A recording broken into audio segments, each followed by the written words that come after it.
طبق دستور هدایت‌های در مجلس نوبتی حکومت مملکت بیان داشته پرزیدنت جمهوری تاجیکستان محترم امامعلی رحمان و با مقصد خاطرمان و سزاوار تجلیل نمودن جشن صده با دستگیری مقامات محلی حاکمیت دولتی شهر استراوشان امروز در صحن حولی مؤسسه دولتی تعلیمی کالج هنرهای مردمی شهر تنتنه‌های جشن صده دایر گردید. با ابتکار مقامات اجرایی حاکمیت دولتی شهر و مسئولین متخصصان ریاست کشاورزی، اعضای خواجگی‌های دهقانی، کارگران و اجاره‌کاران کооپراتیوهای استحصالی تجارتی، ساکنان و دارندگان قطعه‌های نزد حولگی 10 جماعت دهات با شکرگزاری از سیاسی پیشگرفته داخلی و خارجی رهبریت عالی مملکت و استقلالیت دولتی محصول دستان خویش را به معرض شرکت کنندگان جشن صده گذاشته بودند. در این همایش دانشجویان مؤسسه دولتی کالج هنرهای مردمی شهر، زنان و دختران کدبانو، آموزگاران و محصلین مؤسسه‌های تحصیلات میانه عمومی، بیمارخانه مرکزی شهر، مرکزهای سلامتی مؤسسه دولتی کمک اولی طبی سانیتری، هنرمندان کاسبان و کل ساکنان 10 جماعت دهات و 22 کمیته محلی شهر محصول هنرهای خویش را که از خوراک‌های ملی خوشمزه، زوزنی و بارپوش، کندکاری و کلالگری، گچکاری و چیتگری، چکن و اطلس و موادهای گوناگون محصولات آردی و قنادی، رسم و منظره‌های دوره صده و نوشته‌های بزرگان ملت را عاید به بزرگداشت جشن صده به معرض گذاشتند. از شادی نشاط شرکت کنندگان عیان بود که جشن صده تاریخ قدیمی داشته. محض طبق دستگیری و غمخوری‌های پیوسته پیشوای ملت پرزیدنت جمهوری تاجیکستان محترم امامعلی رحمان عمری دوباره پیدا کرد. ده‌ها نفر ساکنان در میدان فراخ گلخان‌های کلان افروخته در گردش رقص و سرودها تشکیل کردند تا پس از 50 شب و 50 روز دیگر به نوروز عالم افروز برسند. در این دوره کشاورزان با مقصد بنیاد باغ درختان میوه دهنده نهال‌ها خریداری می‌نمودند. شادی‌آور است که در این چهاربینی نهال پروران جماعت دهات صبرستان انواع گوناگون نهال‌های میوه دهنده دارای سرتیفیکات را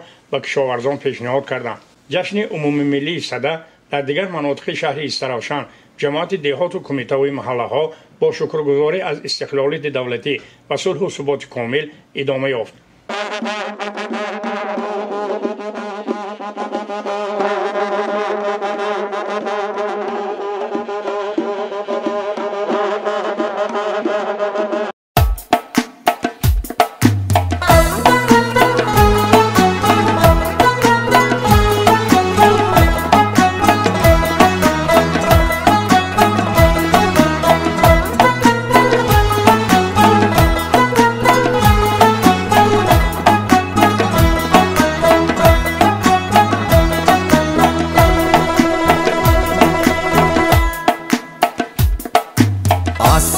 بیدار می‌گردد بهار، از صده بیدار می‌گردد بهار، از صده سرشار می‌گردد بهار، از صده سرشار می‌گردد بهار، در صده پنهان بود راز دل، در صده پنهان بود راز دل،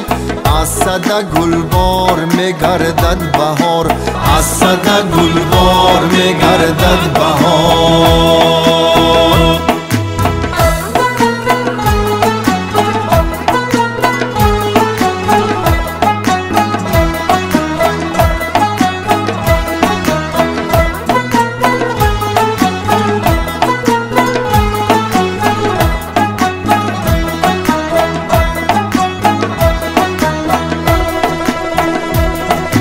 در صده آتش فروزان میکنند این همه گلنار میگردد بهار، از صده بیدار می‌گردد بهار، از صده سرشار می‌گردد بهار، از صده فصلی طرب سر میشود محفلی دلدار میگردد بهار، از صده فصلی طرب سر میشود محفلی دلدار میگردد بهار، از صده بیدار میگردد بهار، از صده بیدار می‌گردد بهار، از صده سرشار میگردد بهار، از صده سرشار می‌گردد بهار، در صده پنهان بود راز دل، در صده پنهان بود راز دل، از صده گلبار میگردد بهار،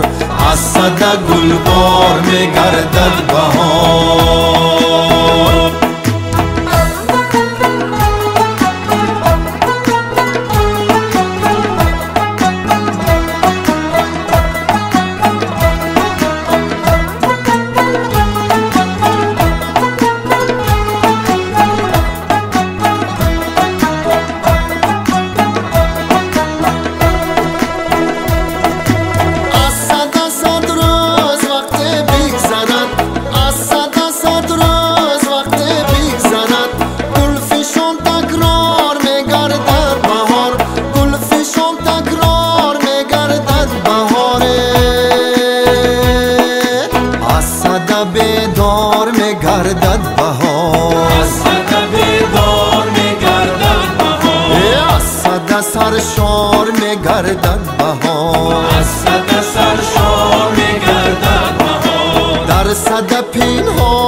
بود راز دل در صد پنهان بود راز دل از صد گلبار میگردد بهار از صد گلبار